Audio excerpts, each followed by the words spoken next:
Sore itu, aku masih melihat ibu dengan senyum manis saat memainkan balida, mengurai benang, seutas demi seutas, hingga membentuk sehelai kain toraja.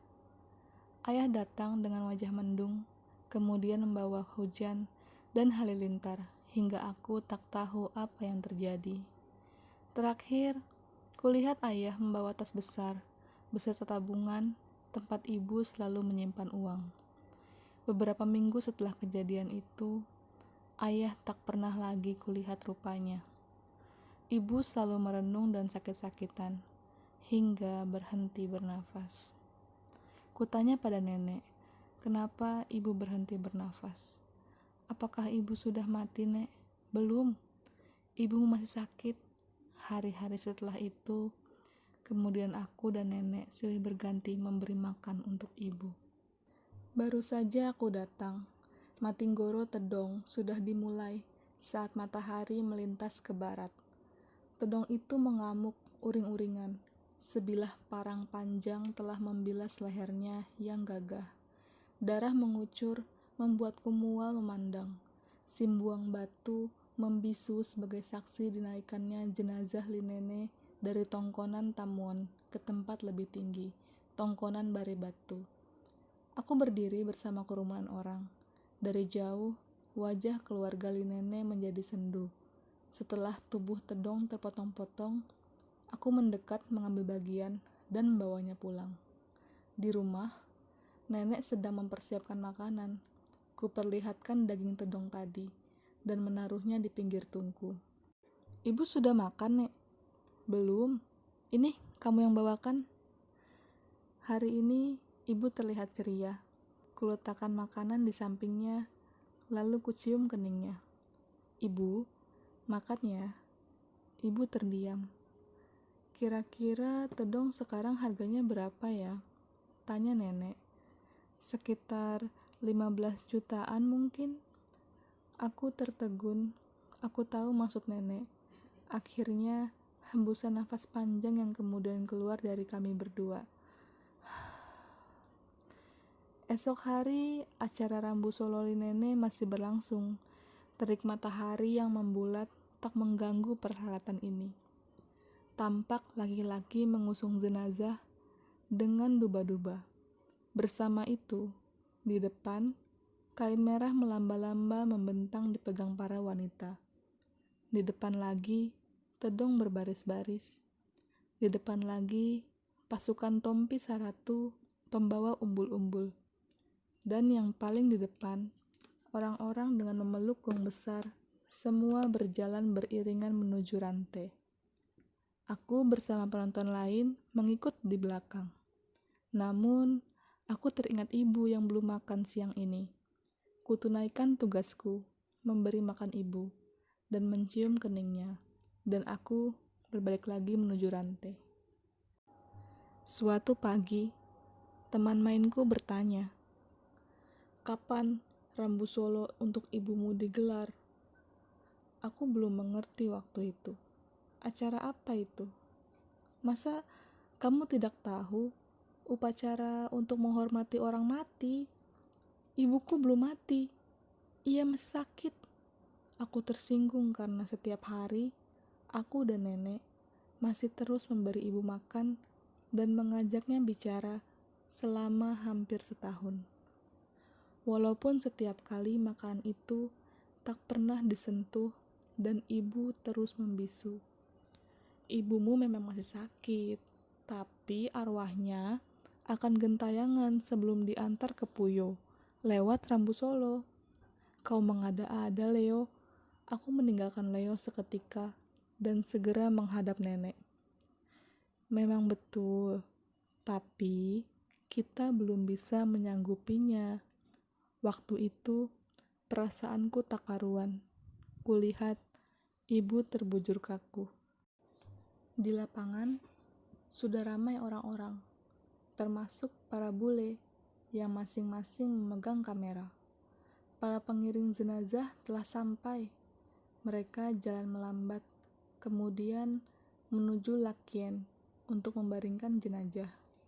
Para keluarga Linene menaiki lantang, yang telah disediakan. Di sana, mereka menanti sanak saudara yang akan berkunjung. Aku sendiri masih berkumpul bersama penonton lain. Di tengah lapangan, 80 lebih tedong bersama simbuang batu dan ratusan babi. Aku menghitung tedong-tedong itu sambil membayangkan wajah ibu. Ah, andai keluarga Linene ini memberiku 8 ekor saja. 1-2 sanak saudara keluarga Linene datang. Menjelang sore, digelar mapas silaga tedong. Hiruk pikuk penonton terdengar ribut. Tedong saling bertumbuk kepala berganti-ganti. Para bule tadi mendekat menembakkan cahaya yang akan menyimpan momen itu ke dalam layar. Aku pulang dengan sejumlah asa yang menggantung. Di dekat ibu, aku mengeluh. Menatap wajahnya membuat hati menjadi galau. Aku panjatkan permohonan kepada Pencipta agar waktu untuk ibu segera datang. Nenek selalu menasehati agar aku mencari ayah. Katanya, ayah sudah sukses di tanah orang, tapi kebencian yang menggantung di dada membuatku urung. Leo, bisa kau ceritakan apa itu Puyo? Ibu saya pernah bilang, Puyo itu adalah tempat para arwah leluhur untuk menjalani kehidupan berikutnya. Dari sanalah nanti kita akan ke surga. Jadi, kita semua akan kembali hidup begitu? Iya, karena kematian itu hanya fase dari kehidupan. Kita semua sebenarnya berasal dari langit dan akan kembali ke sana. Tapi, kita baru bisa ke Puyo dan surga kalau keluarga yang ditinggalkan mengadakan rambu solo. Tapi bagaimana kalau kita tidak punya uang membiayai rambu solo? Ya, pokoknya harus dilaksanakan. Apa harus membeli tedong sebanyak itu? Tedong itulah yang menjadi kendaraan dan bekal untuk hidup di Puyo. Mapas silaga tedong di acara Linene sudah sangat ramai. Satu persatu tedong diuji cobakan. Orang-orang bersorak ketika tanduk tedong saling bertemu, dan sorakan semakin kencang di saat satu tedong memilih mengalah. Para bule girangnya minta ampun. Mungkin acara seperti ini tak disaksikan di kampung halamannya. Aku sempat berpikir, kenapa aku dan ibu tak tinggal di sana saja, di kampung bule itu, supaya ibu tak mengalami nasib seperti ini. Aku berharap pemilik alam berkenan menyiapkan jalan ke Puyo buat ibu, sesegera mungkin. Semua sanak saudara Linene yang selama ini ditunggu sudah datang di rantai. Jenazah Linene kemudian akan dibawa ke pemakaman. Kain merah membentang, mengiringi proses mapalau itu. Tiba-tiba, aku melihat ayah di antara kerumunan orang. Aku mengikutinya bersama rombongan menuju lumbung. Ayah bersama dengan seorang perempuan. Ku yakin itu istri barunya. Dadaku terasa bergemuruh, ingin segera berlari, meluapkan dendam dan amarah pada lelaki bejat itu. Tapi aku mengingat ibu. Arwah ibu mungkin masih di sini, tersiksa, bergentayangan ingin diantar ke Puyo. Apa aku pilih berdamai saja dengan ayah? Toh nyawa tak kembali, seberapapun amarah menggelegar. Sisa ayah, satu-satunya harapan untuk rambu solo ibu. Kukira ia sudah memiliki harta banyak. Tapi apa mungkin? Lelaki itu tak punya perasaan. Pergi meninggalkan ibu dan aku, anak satu-satunya. Leo, bagaimana menurutmu? Coba bicarakan baik-baik saja dengan ayahmu.